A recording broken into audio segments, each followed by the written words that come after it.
पूज्यपाद गोस्वामी श्री तुलसीदास जी महाराज कहते हैं, संवत 1631 में श्री राम नवमी के दिन आपको निवेदन करूं, वेद भगवान जिस दिन भगवान श्री राम के जन्म की तिथि बताते हैं, अर्थात चैत्र शुक्ल नवमी को, उस दिन ब्रह्मांड के जितने तीर्थ हैं राकेश बाबू, सारे के सारे तीर्थ अपने जीवन को कृतार्थ करने के लिए अयोध्या में उपस्थित रहते हैं। तीर्थ सकल तहां चलिया वही कहा, जेहि दिन राम जन्म श्रुति गावहीं।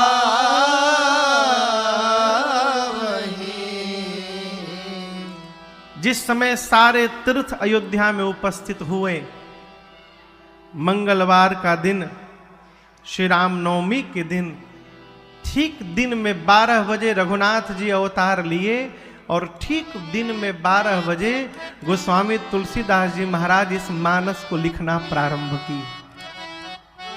तो इस भाव से यदि दर्शन किया जाए तो श्री रामचरित मानस जी का अवतार भी रामनवमी के दिन में 12 बजे अयोध्या जी में ही हुआ है, इसलिए भगवान का स्वरूप है। और एक बात मैं निवेदन करूं, अभी रामलला सरकार हमारे मंदिर में विराजमान हुए हैं। उस स्वरूप को जिस मूर्तिकार ने बनाया है, आदरणीय श्री योगी राज जी ने, प्राण प्रतिष्ठा के बाद जब उन्होंने स्वरूप का दर्शन किया तो उन्होंने प्रेस से कहा कि मैंने जो उस मूर्ति का निर्माण किया था वो मूर्ति गर्भगृह में नहीं है, मूर्ति ने अपना रूप बदल लिया है। और आप में से जिसके पास पहले का स्वरूप होगा और अभी का स्वरूप होगा, आप दोनों स्वरूप को आमने सामने लेकर देखिएगा।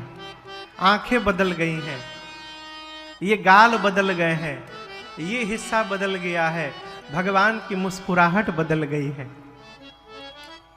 प्राण का आवाहन करते और उस प्राण को उस स्वरूप में प्रतिष्ठित करते भगवान का स्वरूप बदल गया है।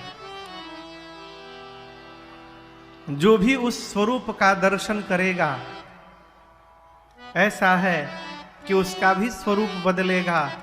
और जो भी इस श्री रामचरितमानस जी का दर्शन करेगा, उसका जीवन भी बदल जाएगा, इसमें कोई संशय नहीं है। इसलिए पहले दिन मैं आपसे निवेदन करूं, श्री रामचरितमानस जी किताब नहीं है। जितनी श्रद्धा आप अयोध्या के रामलला सरकार में रखते हैं, जिस दिन उतनी श्रद्धा श्री रामचरितमानस जी में आपकी हो जाएगी, उस दिन से कहीं जाना आपके लिए समाप्त हो जाएगा। आपके साथ सर्वकाल भगवान रहेंगे और आप कहीं भी यात्रा करिए, उस श्रद्धा को जन्म कराइए। इस कलिकाल में जहां हम और आप जी रहे हैं, इस कलिकाल में भवसागर पार करने के लिए, इस मानव जीवन का उद्धार करने के लिए, परिवार में शांति के लिए, परिवार में एकमत के लिए एक ही आधार है, श्री रामचरितमानस। हमारे एक चाचा है, वो कथा कहते हैं कि एक बार एक आदमी अपने दरवाजे पर बैठा था, तब तक देखा कि उसके घर से एक बुढ़िया निकली। उसने पूछा, आप कौन हैं? उस बूढ़ी माई ने कहा कि मैं लक्ष्मी हूं। तो उसने कहा कि आप मेरे घर से क्यों जा रहे हैं? तो मैं तुम्हारे घर में बहुत रह लिया, अब यहां नहीं रहना है, मैं चंचला हूं ना, अब कोई दूसरा घर देखना है। उसने बड़ी प्रार्थना की। जब लक्ष्मी बूढ़ी माई नहीं मानी तो उसने कहा कि ठीक है, चले जाइए। लक्ष्मी चली गई। आधे घंटे बाद एक और बूढ़ी माई घर से निकली। उसने फिर पांव पकड़ा, कहा अब आप कौन हैं? उन्होंने कहा मैं सरस्वती हूं, विद्या की देवी हूं। बोले माई आप क्यों जा रही हैं? लक्ष्मी चली गई। बोले लक्ष्मी चली गई, मैं भी नहीं रहना चाहती। उसने बड़ी प्रार्थना की, नहीं मानी तो बोले ठीक है जाइए, वो भी चली गई। थोड़ी देर बाद एक और बूढ़ी निकली। इसने पूछा आप कौन हैं? बोली मैं शांति हूं। तो आप क्यों जा रही हैं? तो लक्ष्मी चली गई, बूढ़ी चली, सरस्वती चली गई, तो मैं अकेले रह के क्या करूंगी? मैं भी नहीं रहना चाहती, मैं जाऊंगी। उसने शांति देवी के पांव को पकड़ लिया, कहा उन दोनों को तो जाने में दिया, लेकिन आपको मैं जाने नहीं दूंगी। अनुनय विनय करके, गिड़गिड़ा कर, नाक रगड़ कर, किसी भी प्रकार से उसने शांति देवी को न जाने के लिए मना लिया और घर में भीतर जाकर बिठा दिया।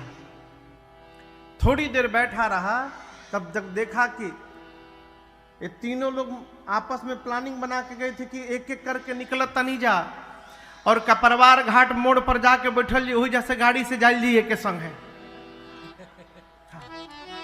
अबे लक्ष्मी और सरस्वती जाकर मोड़ पे बैठी हैं कि शांति बहिना अवस्था चलल जाओ। अशांति को इसने जाने नहीं दिया। 2 घंटा वेट करने के बाद दरवाजे पे बैठा है, देखा कि धीरे धीरे दोनों आ रही हैं। अब इसने लाठी लेकर कहा कि अब कहा, अब क्यों आ रही हैं आप दोनों? हम तो बहुत प्रार्थना किए, रुक जाइए। नहीं मानी, नहीं हम जाएंगे। जाइए जाइए, कोई आवश्यकता नहीं है। अब सरस्वती और लक्ष्मी ने अनुनय किया कि नहीं नहीं, हमको घर से जाने न दो, हमको यहीं रहना है। कहने का अर्थ है जहां पर शांति है वहां पर लक्ष्मी और सरस्वती को बुलाना नहीं पड़ता है, लक्ष्मी सरस्वती अपने आप आकर स्थापित होती है। ये शांति कैसे आएगी? एक मत से। ये शांति कैसे आएगी? धर्माचरण से। और ये धर्माचरण का जीवन में आधान कैसे होगा? तो उसके लिए एक ही सूत्र है कि इस कलयुग में श्री रामचरित मानस। श्री रामचरित के मानस जब तक इस मानस में प्रवेश नहीं करेंगे, तब तक इस जनमानस का उद्धार होने वाला नहीं है। ये मानस की कथा मानस में प्रवेश करके मानस को शांत कर देती है। इसलिए मेरी आपसे प्रार्थना है, घर में श्री रामचरित मानस जी है तो उनको पढ़ने का स्वभाव बनाइए। कितना पढ़े महाराज? 1 दोहा पढ़िए। भारत के एक महापुरुष थे, वो रोज एक ही चौपाई पढ़ते थे। परहित सरिस धर्म नहीं भाई, पर पीड़ा सम नहीं अघमाई। एक ही चौपाई पढ़ते थे कि परहित जैसा दूसरा कोई धर्म नहीं है, और दूसरे को पीड़ा देना इससे बड़ा कोई पाप नहीं। उनके एक परिचित ने कहा कि भाई साहब, आप पिछले 5 वर्षों से एक ही चौपाई दिन रात पढ़ते हैं, कोई दूसरी चौपाई क्यों नहीं पढ़ते? उस महापुरुष ने कहा, भाई अभी इसी चौपाई को ठीक से जीवन में नहीं उतार पाया हूं, तो दूसरी चौपाई में कहां से पहुंचूं? पहले ये चौपाई उतर जाए तब ना दूसरी चौपाई का नंबर आएगा। मानस को पढ़िए, 1 चौपाई पढ़िए, 1 दोहा पढ़िए, और जितना पढ़िए उसको उतारने का स्वभाव बनाइए। हैं? हम तो कहते हैं इसी जन्म में यदि मानस जी मानस में प्रवेश कर गई तो इसी जन्म में हमको आपको भगवत दर्शन प्राप्त हो सकता है। अगले जन्म की आवश्यकता ही नहीं पड़ेगी, क्योंकि मानस यदि मानस में प्रवेश कर जाएगा तो मानस को निर्मल बना देगा। मानस समझ रहे हैं राकेश बाबू? मानस मने मन। मन ऐसी मानस से बंगाली में एक शब्द बना है मानुष। मानुष मने मनुष्य। मानस यदि मानस में जाएगा तो मानस को निर्मल बनाएगा, और जिस दिन मन निर्मल हो गया उस दिन हमको भगवान को नहीं ढूंढना पड़ेगा, भगवान हमको ढूंढना प्रारंभ कर देंगे। राम जी कहते हैं कि निर्मल मन जन सो मोहि पावा, निर्मल मन जन सो